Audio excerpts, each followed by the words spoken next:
Buying real estate is the easy part. Managing real estate can be complex. Especially in Quebec, right? Tenant rules, regulations, ever changing. Educate yourself first. Get informed. And education is, there's tons of resources out there, right? Doesn't necessarily have to be work with a coach, consultant, mentor. It could be, books, podcasts, it could be anything, right? Educate yourself first. They don't do any background checks. Tenant jumps in and then it's all a big mess. Terrible and then mess.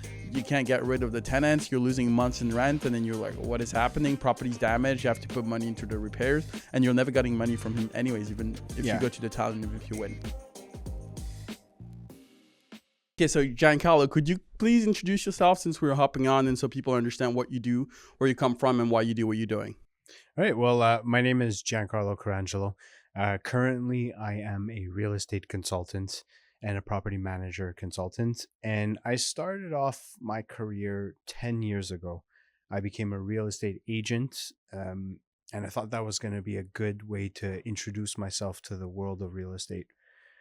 And quickly realized when I became an agent that, I had more of a need to want to work with investor focused clients who were looking to build rental portfolios. And I started, focusing and zeroing in on those clients. And that led me to becoming a property manager a couple years later. After selling properties to these investor minded clients, they had asked me a bunch of questions. So I started my own property management business. From that residential property management, where we built that portfolio to $49 million of assets under management in 5 short years. And from there, I became a real estate investor and a consultant.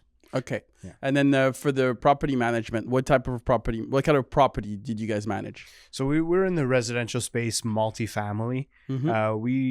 Starting off, we basically managed everything from a small multiplex of 6 units to, one of our larger clients, which was a developer who had a 125 unit 3-phase condo project. Okay, and pretty much in the Montreal area, or because I've seen online when doing some research that you've bought properties also abroad, not just in Canada as well. Yeah, so like the management portfolio definitely is in the Montreal and surrounding areas. On my investment side, we did do investments and acquisitions in the United States, Dominican Republic, and a little bit outside of Quebec in Ontario. Okay, so that makes sense. So you've done, if I summarize correctly, you started as a real estate broker about 10 years ago. Yeah. Then once you were understanding the market and understanding the types of clients that you like to work with. So it was a process of understanding who you want to work with, pretty much. Yeah, I mean, not to discredit anyone out there, but I quickly realized I did not want to sell houses to, people looking to start a family and couples, because there was a lot of emotions involved. That's exactly what I was going to say. Too emotional, right? Too much emotions. You just want the numbers. It makes sense. And then... And emotions don't make good business decisions.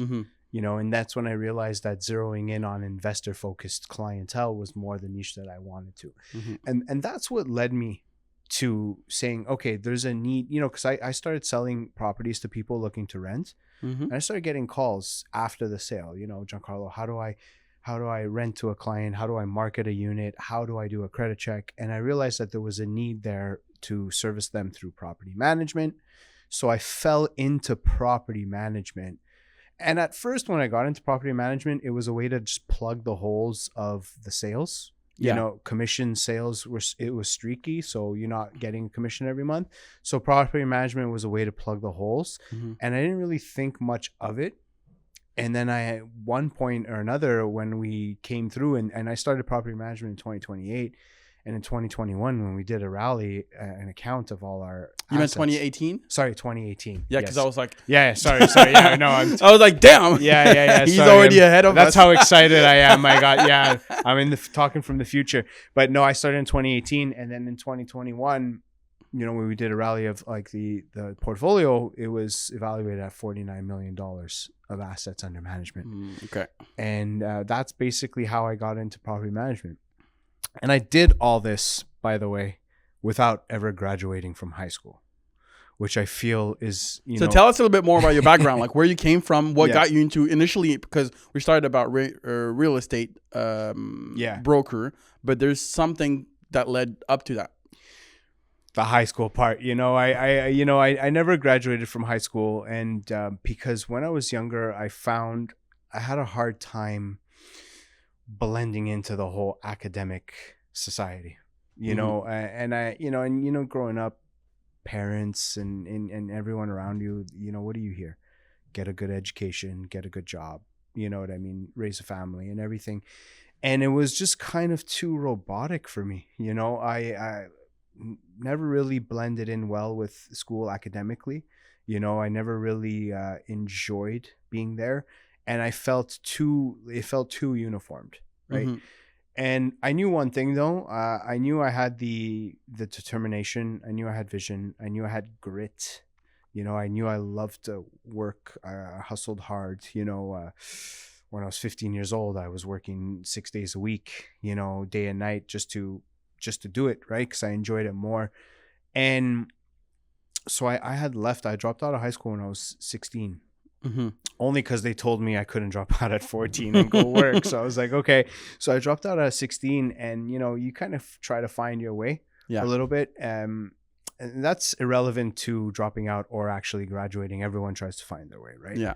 University graduates try to find their way. Yep, I've seen that before. Yeah, it's very common. A lot. Yeah. So, for a couple of years, I kind of just like skated around to like different jobs, and I realized, I always made goals. Okay, I don't, even though I didn't graduate from high school, what do I want to do? Well, I want to become a bartender, and I want to, try to make the logic behind that was try to make as much money in as little time as possible. Yeah. Right. Yeah. So I wanted to become a bartender. We've been there before. Yeah. All been there before. Yeah. So, because if I make a bartender, I can make, $200 in 5 hours instead of like, $80 in 5 hours. Right. And so I became a bartender. Yeah. I did like they call it a trade, but it was like a bartending course. Yeah. And then, I started working in restaurants and hotels. And from there, at the age of 22, I started managing a breakfast restaurant. Okay. And from a contact that I had made bartending, she had purchased and bought a restaurant. And I started managing a breakfast restaurant from there. And then from that, restaurantation business, I went into hotels. But it came at a point where I was about 23 years old where I said, okay, what do I want to do long term? Yeah. From the time I dropped out to the age of 16 till 23, it was cool. But now I got to think long term. And obviously, without high school, you're kind of limited to what you could do, right? And I came across real estate. Yeah. And I was at John Abbott, and I saw they were offering a course at the college. And for me, it was kind of like two birds with one stone. You mean I could go to college and I could become a professional? So I saw real estate brokerage, and I said, for me at the time, it was the best thing I could do in my life.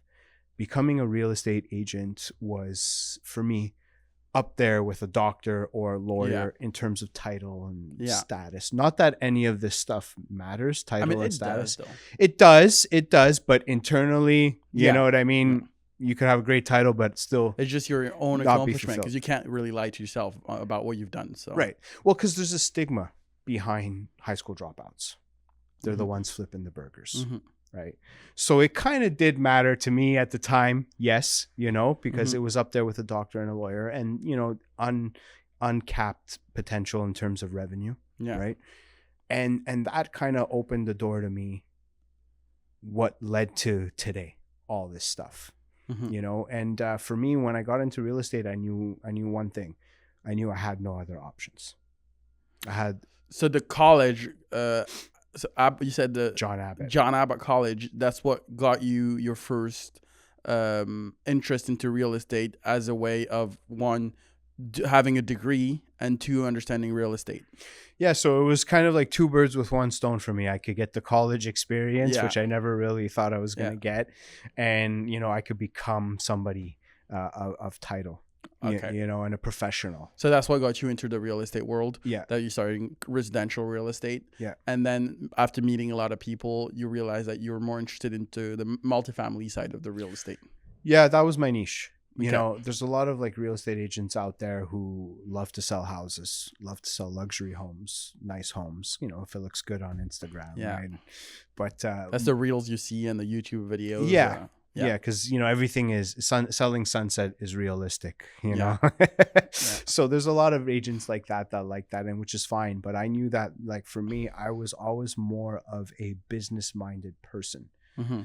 You know, back in high school, I was the one who was selling jerseys, Mm-hmm. you know, to try to make extra money, and I was that guy who was selling like sneakers and stuff like that, right? So I always had that business mindset, Mm-hmm. and multifamily aligned with that mindset, Mm-hmm. and Okay. working with those types of clients who made business decisions as opposed to emotional decisions aligned with my preference. Okay, so then you switched on towards commercial real estate. I mean, residential multifamily Yeah. units, and then you started. You want to actually work with those because they were asking you questions about how to market a property, how to find tenants actually, and Yeah. reliable tenants. So background checks, all of that. So that's how you got dumped into property management.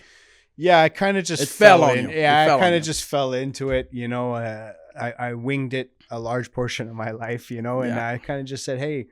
At first, the property management was just to service the existing clientele that I had. Yeah. So I didn't really want to do much with it. I didn't really think about doing much with it. Yeah. You know, I thought about, and I started in baby steps, you know, doing it under my personal name, then, you know, eventually Facebook page, and then Google, and then, you know, website and all this stuff. But it was really there just to kind of, like I said earlier, plug in the holes. Mm-hmm. And then I kind of just said, okay, this is a reoccurring thing because it ties in so well with my practice. Yeah. I could sell you the investment property. I could rent you the investment property. Yeah. I could management for you. Mm-hmm. And it's all under the umbrella of real estate. Yeah. You know, so and it just kind of built from there. Okay, and then so from what I was reading from you when doing some research, now you've pivoted into consulting. Yeah. And coaching. Yeah. So could you go into that a bit more? Yeah. So this is like what led from the, sorry to cut you off, but what led from the property management and real estate side, real estate broker side, to go to consulting and coaching? So all being under the same umbrella of real estate, I thought of a way to see. I'm always thinking about more. Mm-hmm. You know, there's got to be more. There's got to be more. Try and get it closer. There's got to be more. Yeah. Yeah. So I'm always thinking, you know, like there's got to be more. And what happened was came to a point in time where I joined a couple coaching communities. And so you got coached yourself or coach? Yeah, I hired coaches, you know, Okay. investment coaches and stuff like that. Okay. And I joined a couple coaching communities, and I was telling my partner at the time, I said, you know, like we should really think about getting into coaching and consulting. Mm-hmm. And he said, yeah, but are we qualified? And I said, well, we've been, you know, selling real estate for this long. We've been doing property management for this long. I think we're at just as qualified, if not more qualified than half of these coaches out there who might have done one real estate deal or two or three or five. Yeah. And then taught a curriculum versus us who are in the business and are still in the business. We still do sales. We still do management. Mm-hmm. And teach people how they could do what we do and streamline their success, because, you know, at the beginning of my career, it was very challenging. Nobody helped me. Obviously, you know, those who knew me did not really, you know, want to do business with me because they remember the high school dropout. They don't remember the professional, right? Yeah. And I quickly realized that, you know, your biggest supporter is always going to be a stranger. Mm-hmm. Your biggest hater is always going to be someone that knows you, right? Sounds cliche. I like to say, I like what Goggins says, that you'll never have a hater that's doing better than you. Exactly. Exactly. And so I try not to pay attention to that. No, but, you know, I quickly realized that, you know, I had all the ingredients to make the right recipe. I just wasn't using the right tools. Mm-hmm. So we started teaching people on how they could become real estate investors and how they could build, launch, and scale their property management business.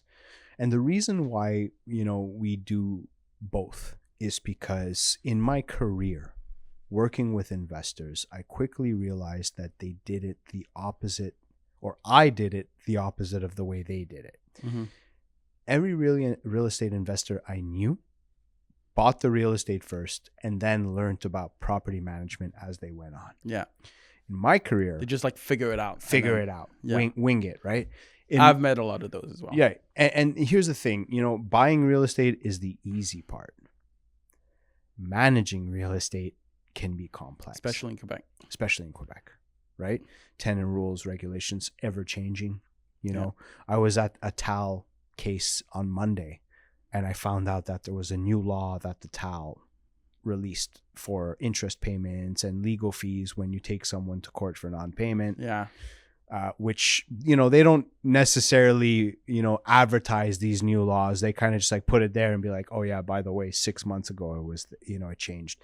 And people that I've ran into in my career, they've kind of just bought the real estate and then figured out like, oh, what do we do about the management side of things? I feel like a lot of people just bought like a condo or something. Yeah. Like when they first started out, you start with a condo or duplex or triplex, and then they get into there, they get a tenant, they don't do any background checks, tenant jumps in, and then it's all a big mess. Terrible and then mess. You can't get rid of the tenants, you're losing months in rent, and then you're like, what is happening? Property's damaged, you have to put money into the repairs, and you're never getting money from him anyways, even if you go to the talent, even if you win. Terrible. So this is how the idea of coaching people on building, launching, and scaling their property management business came about, because it's a very niched market, right? There are 1,000 investment coaches out there. Mm-hmm. Canadian, American, English, French, whatever accent, whatever like nationality, whatever like country you're in, you find a business coach, right? And property management was more niched. Mm-hmm. There was zero property management coaches out there. Zero. Mm-hmm. So this is how we got into it. And so now you coach and you manage as well on your own side. So we still do buying, selling, we still do management. But we spend a good portion of our time coaching. So basically it's like a self-feeding ecosystem that like feeds each other. Yeah, it comes back to like why property management works so well for me. Because I was able to work in the sales side, I was able to work with one specific client. Investors.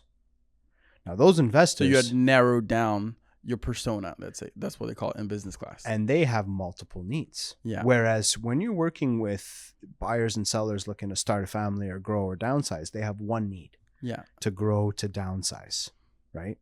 The investors had multiple needs. They needed to purchase the investment. They needed to rent out and occupy the units. Yeah. And they needed to manage the units. Yeah, that makes sense. So I was able to zero in on that and double down on that. And that's how it basically built the ecosystem, like you were saying. Okay. And do you, in your portfolio or in the portfolios you manage, is this mainly multifamily, or is there some mixed use properties that you have to have some commercial tenants in there as well? So the funny thing about commercial is there's multiple layers of commercial, right? Yeah. Like 6 units and up, although I consider it residential, a 20-unit building. But the finance would be different. Yeah, the finance would fall under commercial terms, right? So we do commercial, but still within the residential spectrum, right? So multifamilies, 10 to 20 units.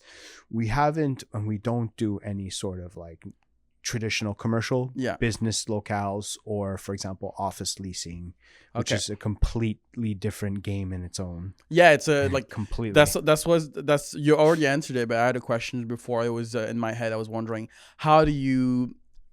Because I've seen people that get into multifamily, but then you have other people that get into industrial. You have people that get into commercial, strictly commercial properties. You have. So I was wondering, but you've already answered it, because through your experiences and everything you've noticed, and it started with the real estate, I guess, brokerage, and then you developed into the multifamily because you were in contact with those types of clients. Right. So it happened, but you had met someone else, you might have gone into commercial or industrial if you knew that market pretty much. Well, like a colleague of mine who does industrial real estate, that's all she does. is industrial real estate, warehouse spaces and Yeah. transport companies and logistics and all this stuff, right? This And is so foreign to me. It's like very it's me different. too. Me too. It's completely, and I had her on my podcast once, and she was talking to me, and I was like speaking in a different language, and I was just like, and then I have a colleague who does office leasing, only Yeah. office leasing, Yeah. which is a whole other game in itself. Yeah. Leases, residential leases are pretty straightforward. Commercial leases are very complex. Net, double net, gross, and there's all these terms and everything, and oftentimes there's lawyers involved in the leasing. A lot. And it's 5-year terms or 10-year terms, 20 years terms. 20 I've years seen, depending on the company and everything, right? Yeah. And the And person, then you have TI improvement, TI allowances, because Yeah. tenant improvement allowances, and there's like, there's so much. Yeah. And the gentleman that I know that works in office leasing only does office leasing. So everyone's within their niche. Yeah. Okay. Right? Well, let's get back to your niche specifically. Now you're saying that you've pivoted a little bit more to coaching and consulting. Yeah. So in this business, what typical client would you take? Like, let's say your ideal client? So when it comes to like the property management side of things, the ideal client that we work with and who we're looking for is any property manager who's looking to start off their business, or potentially has started it but feels lost. Someone who's really looking to launch their business and put together the systems, the structures, and the SOPs, essentially, standard operating procedures. And we help them take them from where they are to where they want to be. So you you give them the structure for their business so that they have an actual business and not winging it. Yeah, so exactly. And not winging it, because at the beginning of my business I was kind of winging everything. And then when I would grow from like 25 to 50 doors, it would be a completely different system and structure that I needed, and then 50 to 100. And I realized I only implemented systems and structures into my business not when it was too late, but later on, which was harder to get everybody else on board. So we help them. First thing we do, working with, like, for example, a property manager looking to build and launch, is we do an analyzation. We call it the analyzation phase, right? So they do a self-assessment of themselves, and they have to bring us back a self-assessment so we know what type of personality we're working with. And then we help make their action plan and implement their systems and structures. But before moving on, what's the self-assessment? So what type of person are you? It's like, right? Is there like, do you have like a questionnaire? It's like I've seen personality color things or something. Yeah. Okay. So what type of person are you? You're have you ever heard of the SWOT analysis? Yes. Strength, weaknesses, opportunities, and threats. Yeah. They do one on themselves. Okay. So I could give you a great example how me and my partner work so well. My strength is onboarding, acquisitions, meeting people, anything related to that. So you're the extrovert or the extrovert. I'm introverted too, but the work me is extroverted. Okay. And my partner's strength is operations. And my weakness is operations, and his weakness is onboarding, acquisitions, and getting out there and talking to people. So did you do the same exercise with your partner before partnering up, or was it happenstance? So because me and my partner worked together right away out of commercial real estate school, we basically, we started doing sales together. And we basically realized during that part of our career, our strengths and weaknesses, and the SWOT analysis thing is something that I kind of do a little bit every time there's a new venture coming. So I did one for the coaching and the consulting, essentially, right? And this is what we tell people to do first thing. You need to know whatever business you're in, whatever, place you want to venture out into, plumbing, electrical, interior design. You need to know your strengths. You need to know your weaknesses. You absolutely need to know the opportunities out there and the threats that are posed to you. So if we get back to the process, so you have the analyzation phase, then we put together the action plan that implements the systems and the structures. And then we put together the execution phase where they go out there and they do everything. So, do you take someone who already has a base clientele and already knows a little bit about the business, or do you take them from scratch and even teach them how to acquire the clients?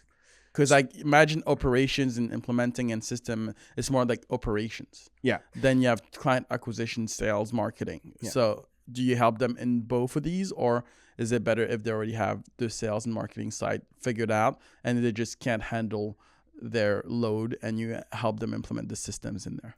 So we help both those types of people. We help someone who's, for example, I'll give you a great example. This lady that I'm meeting with later today, she currently just left a property management company to start her own. She just started her company. She was very transparent with me. She says, I have no clue. I am lost. I have no clue where to go from here. I just have a contract that I'm signing for 2 doors today. And she goes, and I don't know where to go from here. Despite having worked with a property management company, because working for a property management company versus operational and implementing, an action Working plan, for someone and operating a it's business is two different things. Yeah. And like, so we work with that type of clientele, or we work with someone who, for example, still the employee, but wants to venture out on their own. Mm-hmm. And we could also work with someone who has a small business, 50 doors, that wants to scale it to 2, 3, 400 doors, 500 doors, 1,000 doors, whatever. Mm-hmm. So your systems support the scaling. And even if someone doesn't have any leads or any clients, you support them into Launching. Both operations and understanding how to generate those leads and close those leads as well. Yeah, exactly. Okay. And so you said, is there, so you were saying initially it's understanding the SWOT analysis on themselves. Second is action plan. And then third is operations. So you put the steps or what you figured out early on into actions, so that just to see if they follow through or not. And exactly. Is there like a continuous process? Like how long is this a limited time program? How many people do you take? Is there like how does it work when you onboard someone? Do you have a limited number of spots, or how does it work? We definitely have, I wouldn't say a limited number of spots, but we have a certain amount of bandwidth that we could work with. Because here's the thing with the coaching and consulting is when we were doing our market research. Yeah. I just want to add that I was a person who never believed in coaching or mentorship ever. Mm-hmm. When I got into real estate as a real estate agent 10 years ago, I said I could do it all on my own. I'm going to do 25 deals this year. I'm going to make 150,000, 200,000. I used to be the same. I used to think networking was dumb, for example. Yeah. I was like, who needs this? And I thought like that my first year. And you know how many deals I did my first year? 0. 0. Okay. 0 deals. And on the second year, the director of the agency says, I want you to work with this woman. She has 8 years experience. She could teach you. That was my first mentor. Mm-hmm. And in 12 months with her, we did 10 deals together. Yeah, 0 from 10 deals. It's infinite progress. It's crazy. And then in my investment side, I never believed in investment coaches. And then I joined an investment community. And then I joined 4 actually since then and spent tens of thousands of dollars on coaching. But it taught me so much about thinking outside the box. It taught me things that I wouldn't know had I not met you or her or somebody, right? And then basically to go back. So basically you pull from everybody's experiences. And I kind of used those mentorship communities that I joined as market research to mold our own, because I found a lot of these mentors, what they were lacking, and a lot of these consultants, what they were lacking was 2 things. Substance. So the curriculum was just a bunch of fluff. Mm-hmm. It was just lacking substance, lacking valuable information, lacking strategies. And a lot of them who were teaching these things were not actually still in the business doing them. Okay.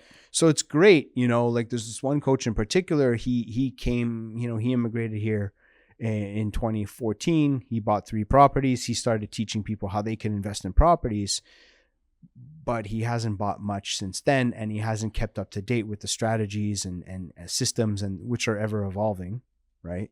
So he's still teaching outdated strategies. Now, where we have an unfair advantage is because we're still in this day to day. I still have my property management business going. I still have my So how do sales you find business the going. time to handle both? You know what? You cannot find the time to handle both. You need to find the people. Okay, so how have you Delegating. built your team?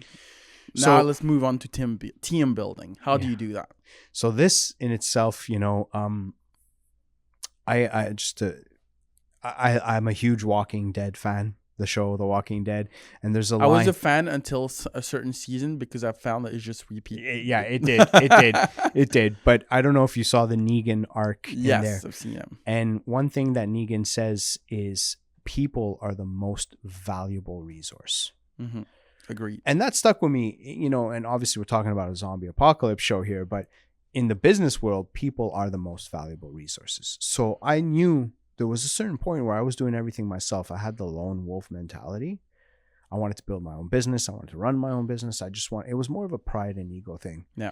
And then I realized, there's that saying, right? If you want to go fast, go alone. If you want to go far, go together. Yeah. And that's when I opened my mind to partnerships and onboarding people. So how did I find the time? I didn't, because we all have 24 hours in a day, but I found the people. Mm-hmm. And I look for motivated, hungry, willing to learn, determined people who possess all these qualities that I have. But here's the thing with people. How they feel today is not how they're going to feel in 12 or 18 months from now. Yeah. So they're ever revolving. Yeah. Right? My oldest partner's been with me 8 years, and we work well together, and God willing, we're going to work for another 8 years plus together. But people are ever revolving. But I knew that if they possessed those qualities, that they would be good additions to the business to help me run things. So now on the sales side, I have, a couple people running that thing. On the management side, I have a partner running that. On the leasing, I have somebody running that. On the coaching and consulting, I have somebody running that. So it's all within a real estate umbrella. Yeah. But I've delegated. I've learned how to delegate. Mm-hmm. So when I work with someone, I want to know, okay, here are the keys. Call me if there's an issue.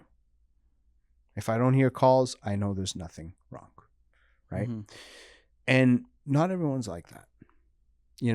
I had a property management partner. I had to let him go, in October, unfortunately, after almost 20 months of working together.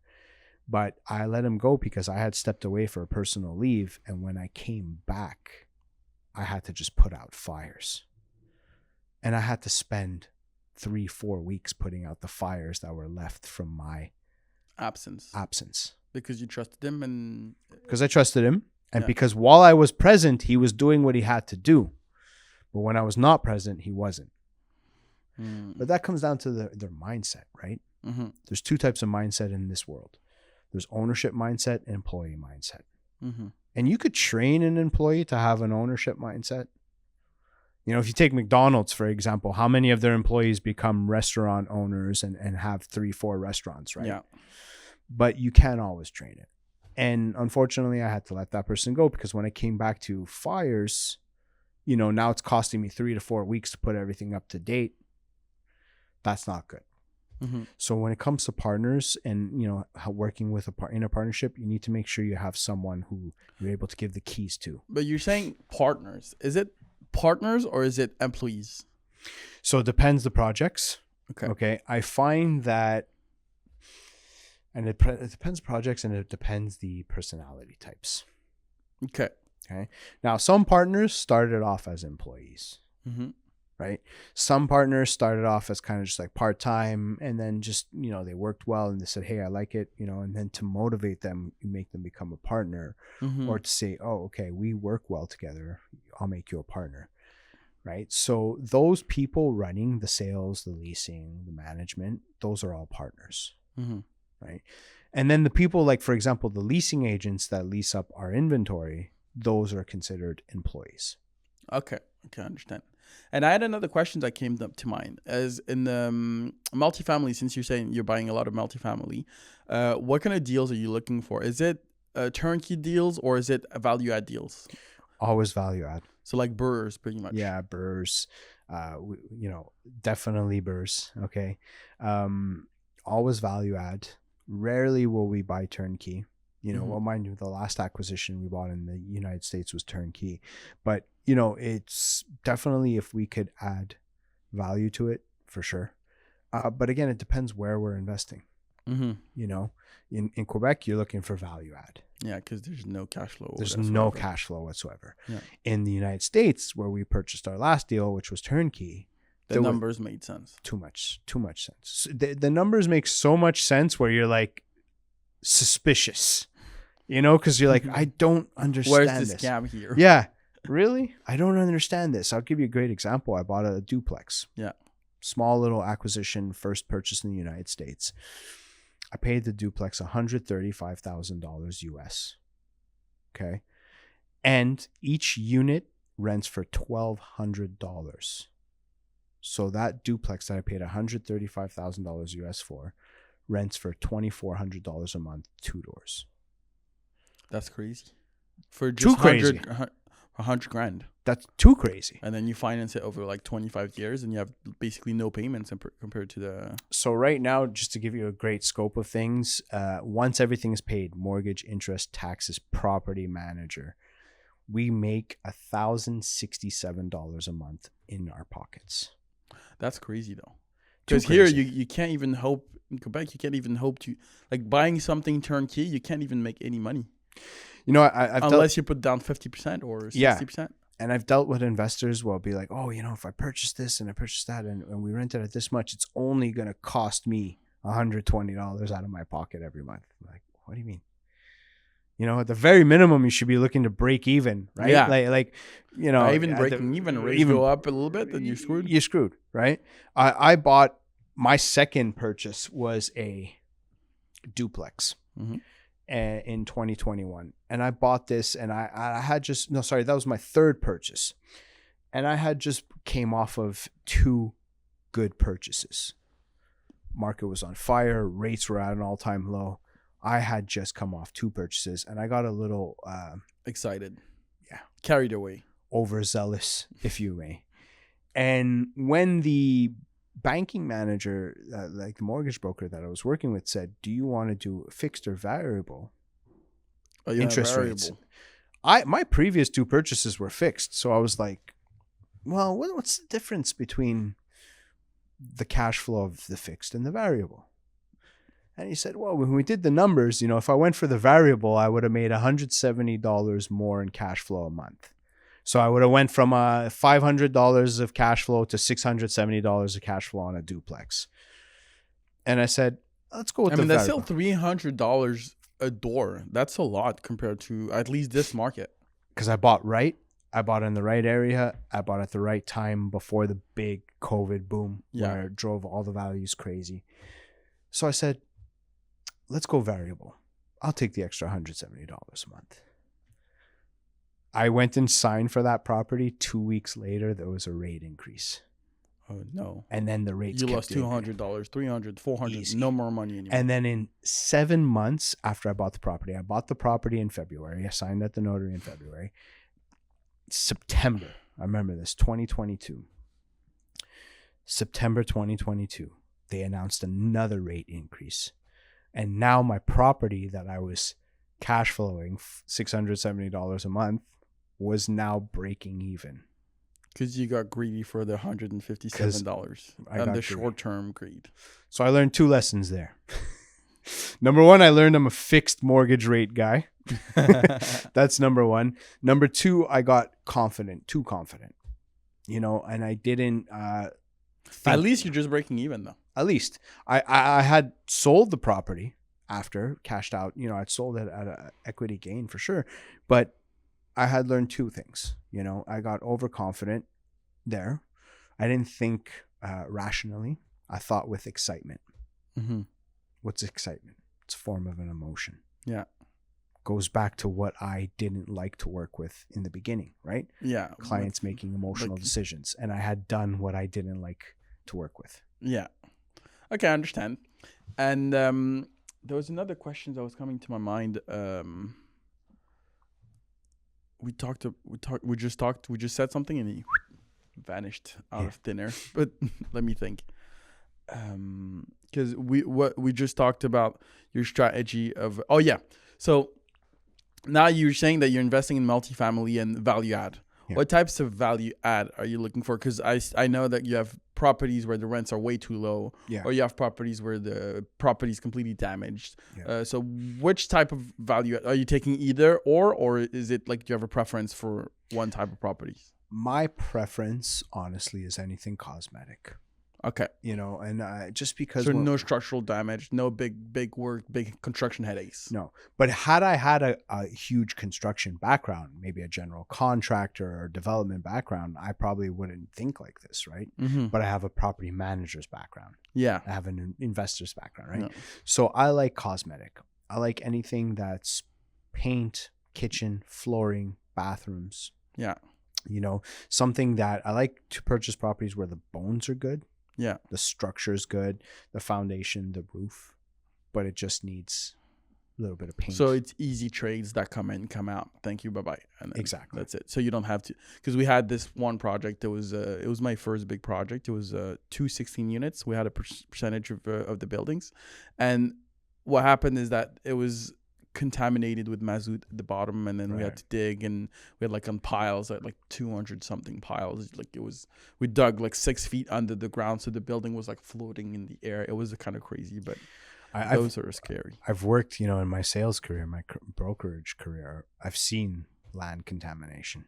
Those are scary. Oh, because there's no telling. Yeah, because you dig and then you dig and you dig and you dig and you're like, well, yeah, there's no telling. They're still there. It's like you go in there, you go in the mud, and then it's like it's smelly and then it's slippery. I fell down multiple times, and then no, it's what you think might cost you $10,000 to fix might end up costing $80,000. Oh, but this one ended up like at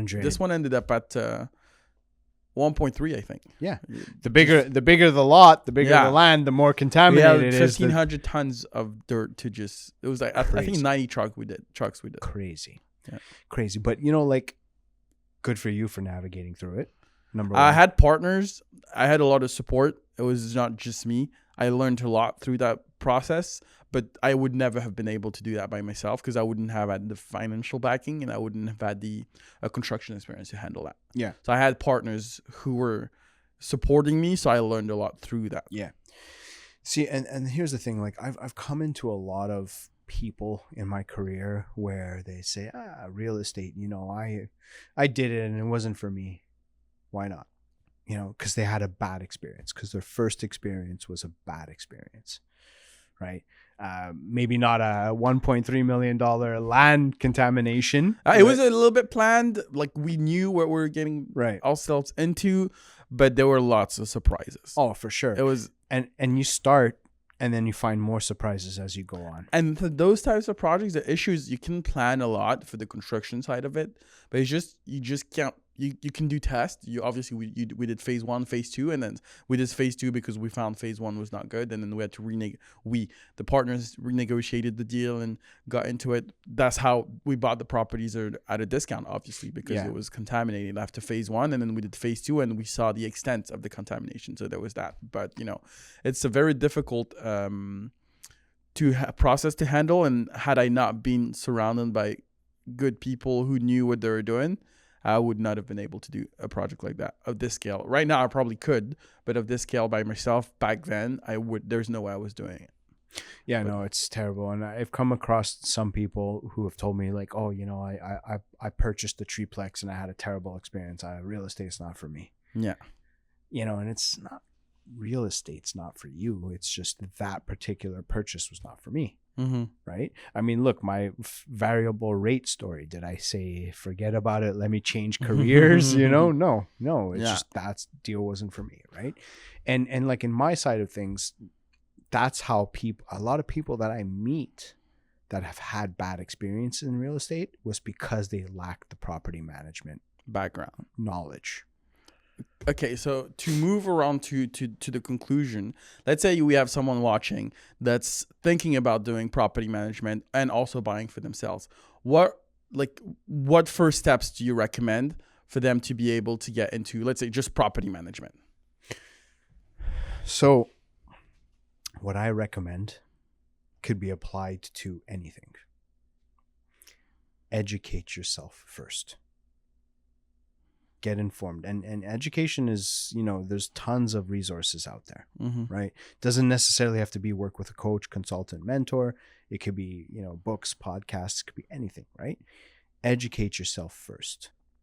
Whereas, when I work with people who have bought the properties first and then learned about property management afterwards, it could get expensive. Yeah. Right.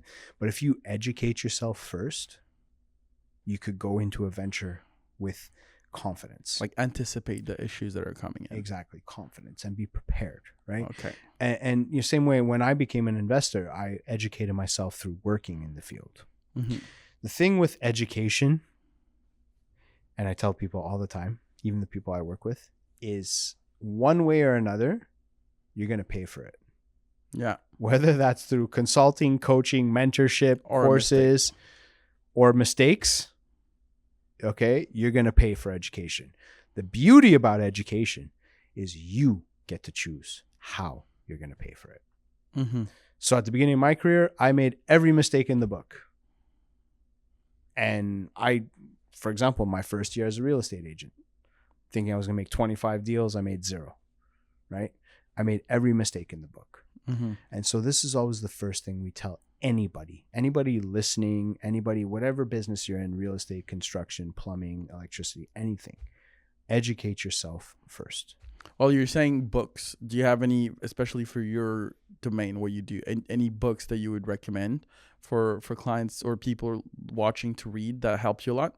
I mean, it's a great question because you got all these fantastic books here, and Yeah. I've actually read a couple of them. I listened to all of those are amazing. Yeah, no, these are great books. There's definitely a first one. Like, there's definitely a few of them. Okay, let me guess. Rich Dad Poor Dad. Everyone, yeah. And I was just gonna say, there's definitely a first one that everyone mentions. And although I only read the book 2 years ago, that's definitely one of them. But for me, it was Money, People, Deal. Okay, I haven't read that one. Yeah, it's from a Canadian real estate coach and investor, a late Canadian real estate coach and investor, Stefan Arnio from Winnipeg. He passed away in 2021. But Money, People, Deal was within the real estate field. Yeah. But it was all about the 3 components you need to put together a deal. Money, people, and the deal. Yeah. And it taught me a lot about partnerships. It taught me a lot about joint ventures. It taught me a lot about thinking outside the box, which helped me kind of shed that lone wolf mentality that I had. Yeah. Money, People, Deal was a great one. Atomic Habits was another great one. 4-hour work week. The list goes on and on. Yeah. Okay. Yeah, but definitely my number one, I have to say, is Money, People, Deal. So I'm noticing a patterns in those books that you're talking about. It seems like a lot towards mindsets, and it applies generally.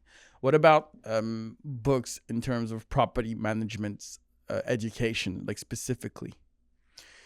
Honestly, I haven't really read any property management books because I've been in the business. Yeah, so you learned through experience. Yeah, I learned. So you through paid for your experience. education. I paid through for mistakes. Yeah, definitely did. Until I started saying, okay, you know what? I'm going to start paying for some coaching and consulting because definitely. But I've definitely learned. I haven't read many property management books, but if you want to definitely read any real estate books, or even it's not really real estate related, but Rich Dad Poor Dad is a great one. Well, we have your podcast as well, where you interview people. Oh yeah. So could you talk about that a little bit? Yeah. So we have the Pro Venture podcast. Yeah. We do it. We've been doing it for almost 2 years now. We're basically virtually. Okay. Yeah. And we're doing it with any type of real estate professional around the world. Mainly North America and a little bit in But when you say real estate professional, it's still multifamily though. No, the good thing about this podcast is, man, I've spoken to multifamily, I've spoken to commercial, I've spoken to REIT, funds managers, general contractors, developers, engineers. Okay. Like for example, yesterday I had a call with a future guest who is an investor in New Zealand. Okay, damn. Yeah. So you get to see like different mindset from different countries and different vision also of of different types of investors and different type of profiles so that people can understand, okay, maybe I fit better with that guy or that guy. And then I can understand, like, and they could tailor their parcours, what do you call Yeah. it? Their, Course yeah, of action. pretty much based on the types of guests you, maybe I fit better with this profile, or maybe I fit better with that profile. And that's how they could learn basically from your podcast, if I understand Oh correctly. yeah, definitely. I think that my podcast, like, we kind of, at first we started off as real estate. I Yeah. mean, we were talking a little bit before the show, right? Yeah. About it, and we were doing it physically like this. Yeah. And then the challenge we kind of ran into was finding guests to come physically on the show. So locally, Locally, you were running right? out of guests. Yeah. You know, we're in Montreal, right? So it was like we're Yeah. numbered to our network here and potentially some others. Then we opened it up to a virtual platform. Okay, so we use the software, like a matching platform that matches us with guests. Yeah. And it kind of just, it made it more interesting to see the types of guests that we got on.